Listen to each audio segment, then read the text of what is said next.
my object here, which is images subpath. And by default, it's set to big. And when the orientation changes, I go into my code here. I check what the orientation is. Is it landscape? If it's landscape, I'm going to use the small assets.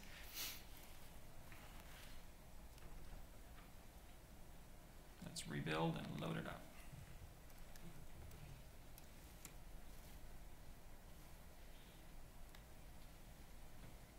I can't see my screen.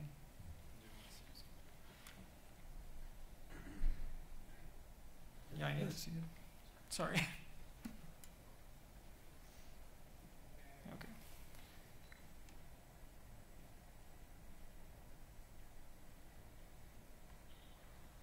Clean up.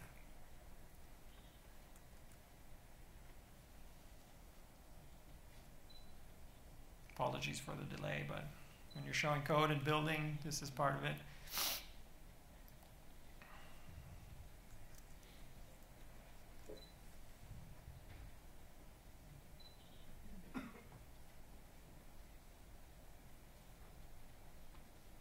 Let's see if it works.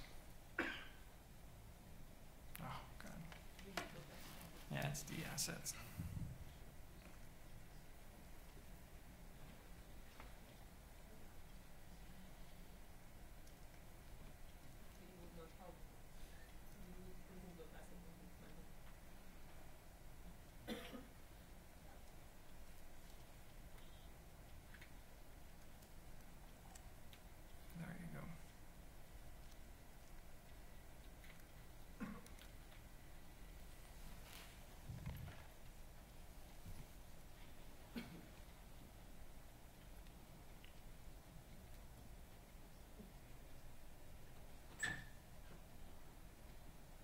Just a minute, bear with me.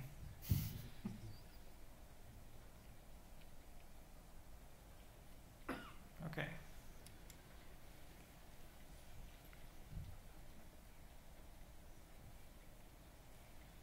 Here we go.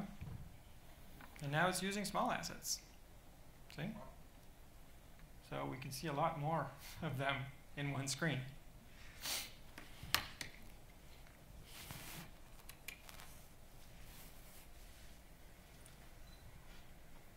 Okay, so that takes care of the height problem. What else could we do? I think, Roger, you mentioned that you could make the Chrome go away, right? On top when you scroll, right? Actually, I haven't found anything. I'm external to BlackBerry, so I don't have access to the latest and greatest things they're putting in the OS, but the thing I had access to is you can set a property on the title bar to be transparent so you can see the items through it. I'm not going to go and load it up for you because obviously that's taking too much time. So I'll just load up the final fix for you and show you everything that we've done. So that was one thing, the Chrome. And for the info screen and the error screen that I mentioned, I just went ahead and adjusted the padding. Let me show you that. So while you're showing that, I can mention that those changes to the action bar and title bar, those are automatic, so there wouldn't be much code to show. Okay, great.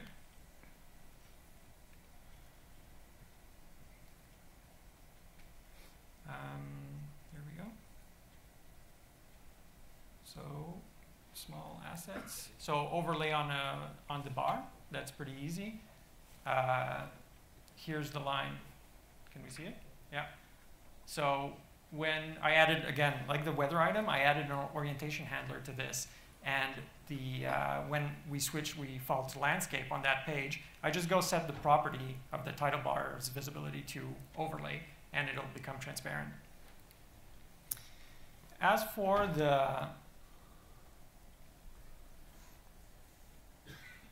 this thing, the info page, pretty simple. You add the orientation handler, and you set a global property to your object, which is the padding of your objects. And when it switches from one to the other, you detect that, and you go ahead and set your variable to whatever you want, to whatever value you want, and they'll be adjusted properly. Same for the error page. Main PC.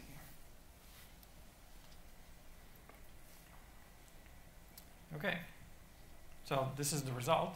Can you move? Yeah. That's with the overlay. Okay. Next.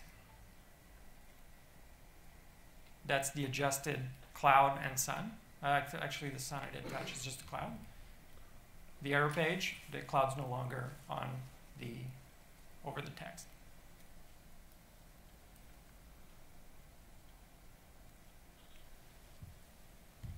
So it's pretty simple. So after that, it worked just fine. And it was landscape. Put the stamp landscape on it, and it's good. Let's look at the Q10 now.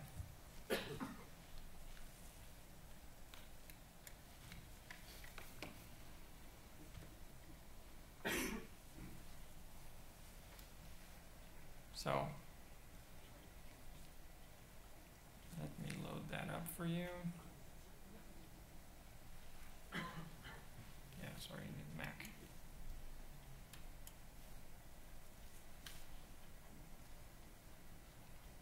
Okay, I'm just going to check out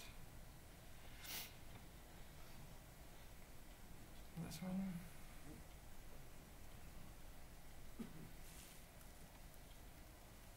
Let's load it up on the Q10.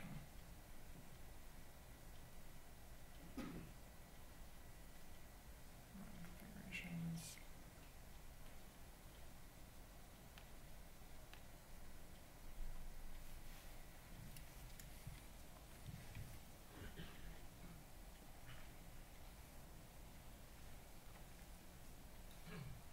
Okay, so let's look at what's going on. This one has no landscape. If you turn it, it doesn't give you any signals. Obviously, the items are too big again. Like this is even worse. An item takes the whole screen.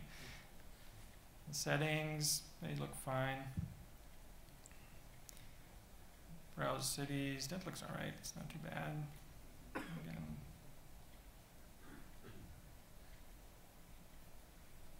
There's always the info page.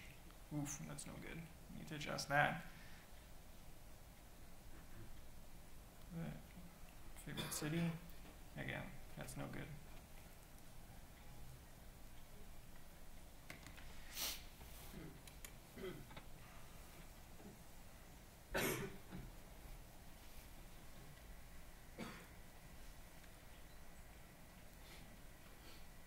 Okay, problems. Same as before. The list items are very tall. The info screen and the error screen, the cloud is over the text. That's no good. Switch. Solutions, same as before. Let's use the small images and the overlay title bar.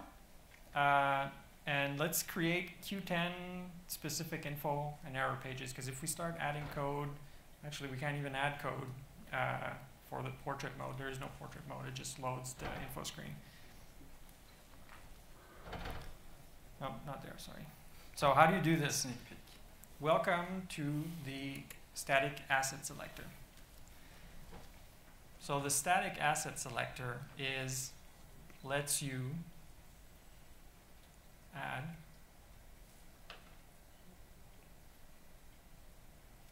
let me show you this in the code.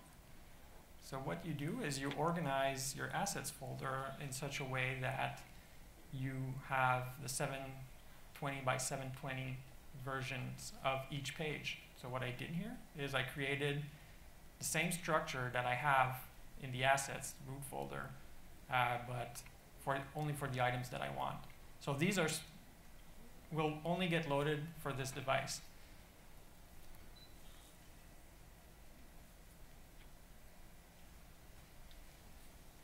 Load it up.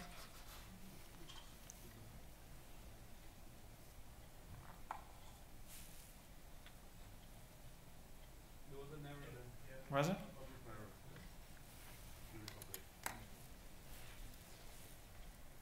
Mac. Yeah, sorry. Okay.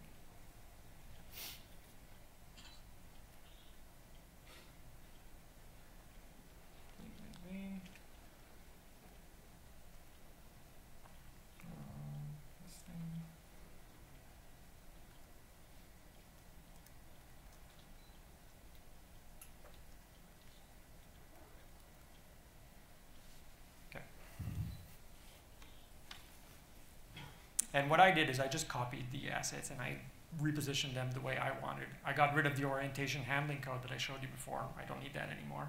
And I just copied them, so of course there's duplication of code, but you could factor out the common elements and just have portions of the pages or controls in the asset folders.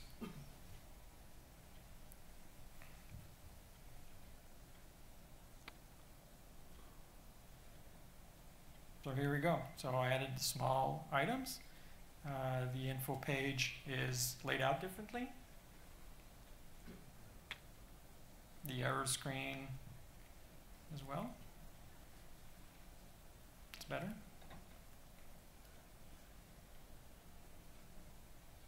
And that's it for the Q10 support.